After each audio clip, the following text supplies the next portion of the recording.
हमारे लिए एक तरफ तो ये तो खुले दुश्मन है, सबको पता है कि एंटी मुस्लिम है, मुस्लिम विरोधी है बीजेपी पार्टी पूरी। इनको हमारे खाने पीने से नफरत है, पहनने ओढ़ने से नफरत है, हिजाब से नफरत है, मस्जिद से नफरत है, मदरसों से नफरत है। आप लोगों को मुसलमानों से इतनी नफरत क्यों?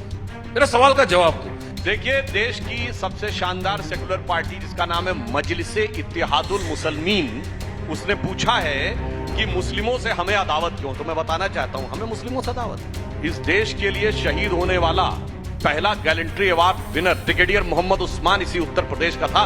कोई इनमें से कभी गया उन ब्रिगेडियर मोहम्मद उस्मान के घर पे? तो बताइए। हम गए थे 1965 की लड़ाई में। वीर अब्दुल हमीद जिसने शहादत दी थी, कोई गया हो इसमें? सेकुलरिज्म का सूरमा इसी उत्तर प्रदेश के गाजीपुर के रहने वाले थे। ये बताइए, 15 अगस्त 1947 को पहली शहनाई जिसने बजाई थी लाल किले पे, उस्ताद बिस्मिल्लाह खान, उसको 2001 में भारत रत्न मिला।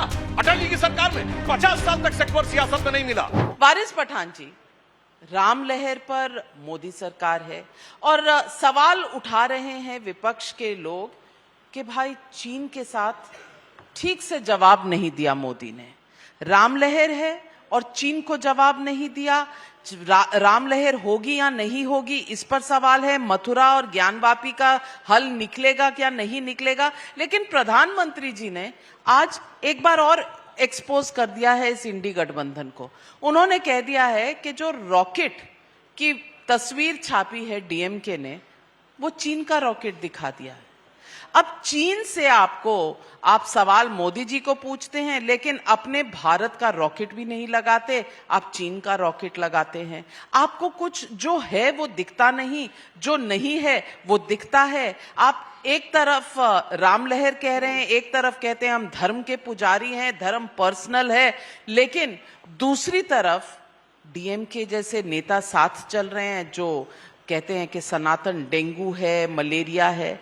मैं पूछना चाहती हूं, कहीं पर भी काम काज पर कोई जिरा, कोई डिबेट है या हर चीज सिर्फ धर्म पर ही आधारित है?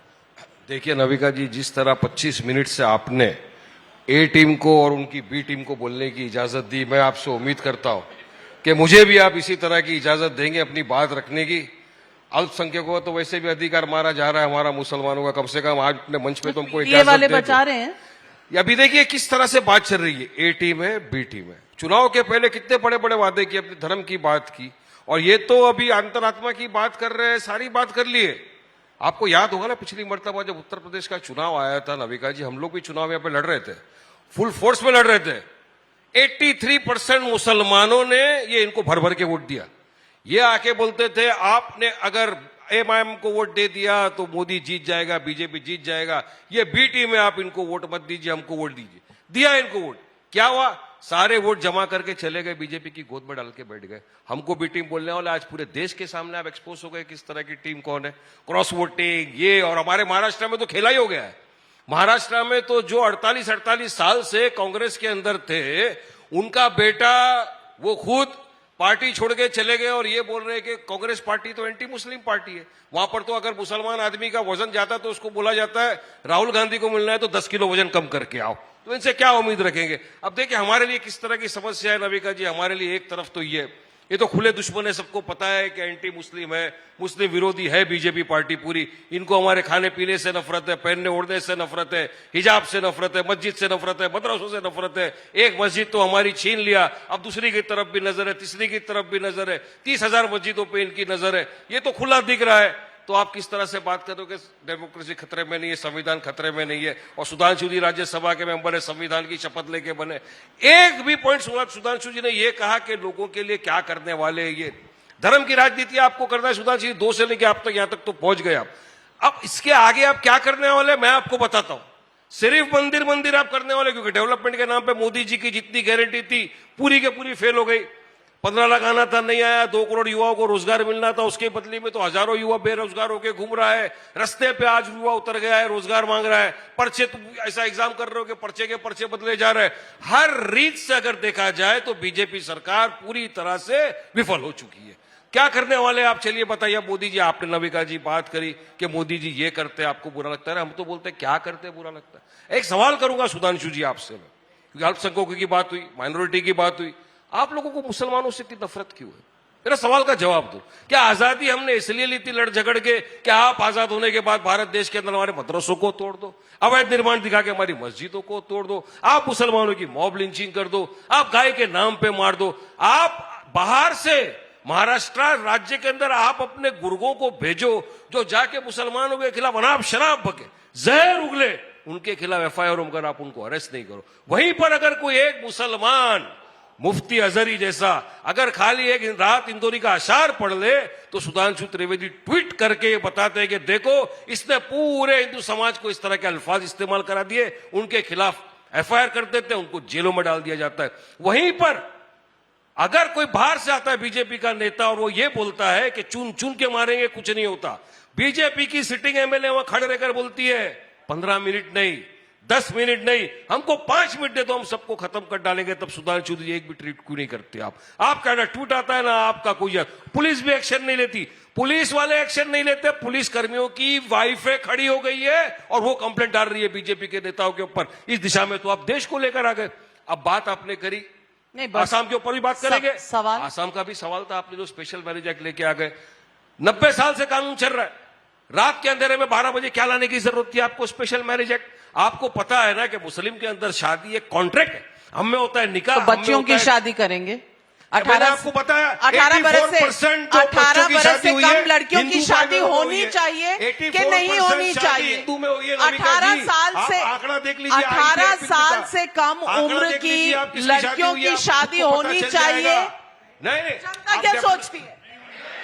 84% जिन लोगों ने शादी किया है 10 साल के नीचे, वो हमारे हिंदू भाई बहनों का है। वो सब लीगल है और आपका लीगल था, ये मैं नहीं बोलता। इलीगल और लीगल की लड़ाई है। नहीं, बात क्या है, अब आप हमारा कैसा करेंगे स्पेशल मैरिज में, निकाह कैसा पढ़ेंगे हम वहां पर? आपको ट्रिपल तलाक से आपको ट्रिपल तलाक की इजाजत चाहिए, ट्रिपल तलाक होना चाहिए या नहीं होना चाहिए? वो तो हो गया ना, अभी खत्म हो गया किस्सा नबी का, जिसमें तो औरतों को जाके पूछिए उनस lies on them to prove that they were given triple तलाक। आज आपने परेशान कर दिया।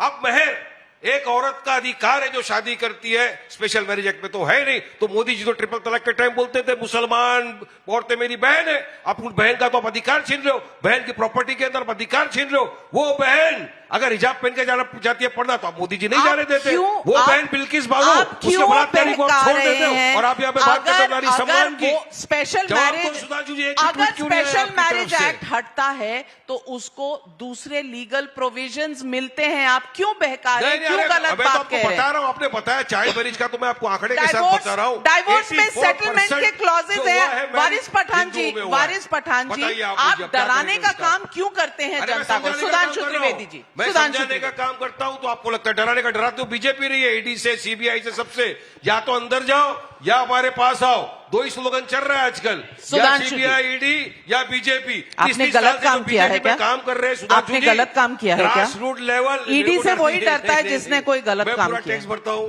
सुधांशु जी मेरे दोस्त है ना, 30 साल से बीजेपी के अंदर चप्पलें घस गई मोदी जी का प्रचार करते करते। उनको ना एमएलसी बनाया ना एमपी बनाया। अशोक चौहान आते ही सीधा एमपी, मिलिंद देवरा आते ही सीधा एमपी। अब वो तो नाराज घूम रहे हैं। अभी खेला हो सकता है आपका भी। पूरी महाराष्ट्र के अंदर बात चल रही है, आपने तो 30 साल इस्तेमाल किया। जवाब भी सुन लीजिए, आपकी पार्टी जवाब भी सुन लीजिए। जवाब क्या है? आपने सवाल क्यों करते हो मुझे बताइए। चलिए जवाब देता हूँ, सुनिए। मेरा तो सिर्फ इतना सवाल है, मुझे तो सुधांशु जी की चिंता होती है। देखो हम लोग तो यहाँ रहेंगे, ये इतना विपक्ष के कांग्रेसी दूसरे नेता ला रहे हैं, ये रिप्लेस हो जाएंगे, इसलिए चिंता में इनकी होती है। हम तो अपनी जगह रहेंगे। मुझे तो ये उम्मीद है कि अखिलेश यादव के बाद सबसे ज्यादा टीवी पे दिखने वाला चेहरा, इसकी हर एक कुर्ते में हरियाली अगर ये अगली बार कर दे, एमएलसी दे, मुझे विचार से अच्छा रहेगा। कम से कम पार्टी के नेताओं को मौका दे। मुझे लगता है कि इनको अगली बार एक्सेप्ट करना चाहिए। जी छोड़िए, अरे अब एक मुसलमान नहीं मिला जिसको भेज सको, क्यों नहीं भेजा आपने? अच्छा 83% जावेद भाई, मैं दोनों से सवाल कर रहा हूँ, दोनों से सवाल। नहीं इसके पहले हम आप जवाब सुन लीजिए, भेज चुके हैं पहले। आप जवाब सुन लीजिए, की जनता करके दिखा दिया। अरे भाई हमने जावेद जी को पहले भेजा है, अरे अभी दलित को भेजा है, एक भी नहीं मिला क्या? हमने बैकवर्ड भेजा था, कमाल की बात कर रहे हैं। अच्छा अरे आपको सिर्फ वोट चाहिए, आपको सिर्फ वोट चाहिए, क्या कुछ नहीं है। झगड़ा हो गया, पीडीए में झगड़ा हो गया। कोई झगड़ा नहीं। अब तो इनका ना हिस्सा ना इनका हिस्सा, इनके लिए तो अनटचेबल है पॉलिटिकली। मैं इनके साथ सुधांशु आपको जी। खुद गप्पर है, खुद लड़ते अपने बलबूते के ऊपर और जीतते हैं चुनाव। इस झगड़े में एम फैक्टर है भाई, इसलिए झगड़ा हो रहा है। नहीं, कॉन्स्टिट्यूशन सी फैक्टर है इस झगड़े में। संविधान को बचाना है, डेमोक्रेसी को बचाना अब मैं है, बताता जिसका आप मर्डर कर रहे हो रोज रोज अब बोल रहे हैं। कत्लेआम हो रहा है। जनाब, इक्वालिटी नहीं, वारिस पठान के लिए अलग परमिशन है। कानून है, सुधांशु त्रिवेदी हो के लिए गया। अलग कानून है देश में। देखिए, देश की सबसे शानदार सेकुलर पार्टी जिसका नाम है मजलिसे इत्तेहादुल मुसलमीन, उसने पूछा है कि मुस्लिमों से हमें अदावत क्यों। तो मैं बताना चाहता हूं, हमें मुस्लिमों से अदावत है। इसी उत्तर प्रदेश में बैठे हैं, इस देश के लिए शहीद होने वाला पहला gallantry award winner brigadier Mohammad Usman इसी उत्तर प्रदेश का था। कोई इनमें से कभी गया हो ब्रिगेडियर मोहम्मद उस्मान के घर पे तो बताइए। हम गए थे 1965 की लड़ाई में, वीर अब्दुल हमीद जिसने शहादत दी थी। कोई गया हो इसमें सेकुलरिज्म का सूरमा इसी उत्तर प्रदेश के गाजीपुर के रहने वाले थे। मोदी जी ने 2015 में जब आप देखिए, आपने अपने टर्न में बोलिए, तरीका ठीक नहीं भाई, हर बात में आप डिस्टर्ब करने लगते हैं आप लोग। आपने अपने टर्न में बोलिए, मैं अपनी शांति से बैठा रहता हूं सबके समय में। अब बताता हूं, 2015 में जो गए नहीं, मोदी जी ने उनके पूरे परिवार को बुलाया, उनकी पत्नी को बुलाया, सम्मान किया। ये बताइए, 15 अगस्त 1947 को पहली शहनाई जिसने बजाई थी लाल किले पे, उस्ताद बिस्मिल्लाह खां, उसको 2001 में भारत रत्न मिला अटल जी की सरकार में। 50 साल तक सेक्युलर सियासत में नहीं मिला। और मैं बताना चाहता हूं, इसके आगे की बात सुनिए, डॉक्टर एपीजे अब्दुल कलाम से बड़ा साइंसदान आलमे इस्लाम में पैदा नहीं हुआ। और मैं पूछना चाहता हूं असीम अकर साहब, सॉरी वारिस पठान साहब, ये बताइए, मुसलमानों में एक जमाने में बहुत साइंस एंड टेक्नोलॉजी होती थी। आपको उस यूनिवर्सिटी का नाम पता है? अरे आप बात करेंगे जब मेरे दादा भी पैदा नहीं हुए तो उस टाइम की। अच्छा चलो, इन्होंने मान लिया जब दादा भी पैदा 90 नहीं हुए साल तभी पुराना साइंस एंड टेक्नोलॉजी 90 थी। साल पैदा पुराना हुए ये जमाने की मैरिज बात करेंगे, एक्ट चाहिए, पड़ेगा। सुनिए। लेकिन दादा के समय आप बोलेंगे की उसके बात घोड़े का याद नाम क्या नहीं। था, उसके गधे का नाम 90 क्या था, साल मेरे को क्या पुराना मालूम? फिर लॉ मेरे क्यों सुधांशु जी चाहिए? की आदत 90 है, साल हम पुराना बात लॉ करें नहीं चाहिए ना, 2024 की। यूनिवर्सिटी तो याद नहीं है। मतलब इन्होंने मान, अरे 1870 में उसके गधे का नाम क्या था, नहीं। उसके घोड़े का नाम क्या था, मेरे को क्या मालूम है नाम क्या? भैया वो गधे घोड़े आप क्या होते थे, हमारे यहाँ नहीं है भाई। अब बात हो रही 2024 की बात। चलिए अब जवाब सुन लीजिए, अब मैं जवाब क्यों बता रहा हूं? अब देखिए, जवाब- कैसे जवाब- डिस्टर्ब करने लगते हैं कमाल है लोग। भाई। जरा सा अनकंफर्टेबल कमाल फैक्ट है आता है। भारतीय अब मैं जनता बताता पार्टी का। हूं, इनको जनता कुछ के नहीं बारे पता में है। 2024 एक की जमाने जनता में मैं इंतजार बताना कर रही है, चाहता हूं, कुछ तो 2024 बोलेंगे। क्यों बोल रहा हूं? हाँ, बोलिए। पिछले 800 साल में कोई इतना बड़ा साइंसदान पैदा नहीं हुआ जो डॉक्टर एपीजे अब्दुल कलाम को हमने बनाया, और हमने राष्ट्रपति बनाया और आपने उसका विरोध किया। किसने हमें अच्छा और सच्चा मुसलमान अच्छा लगता है, आपको अपराधी और आतंकवादी अच्छा लगता है। भाई देखिए, तरीका गलत है, मैं डिस्टर्ब नहीं करता ये झूठ है। हूं, मैं डिस्टर्ब नहीं करता ये हूं, झूठ है, इसलिए बोल मैं रहा हूं। डिस्टर्ब नहीं करता हूं। ये झूठ को मैं टोक रहा हूं। काउंटर दूंगी। भाई गलत बात है, आप बार बार हर बार बीच में डिस्टर्ब करते हैं, दर्शाता क्या आप अरे आप uncomfortable fact 2024 की है। बात ही नहीं कर रहे हैं, 1890 में ले जा रहे हैं, 1990 में ले जा रहे हैं। अरे हम सुनिए। बात करें 2024 में, आपने चुनाव 2014 में मांगा था, 10 साल हुए, 19 में मांगा था, 24 में मांगने जा रहे हैं। कुछ तो बताएंगे ना कि आपने क्या किया 10 साल में।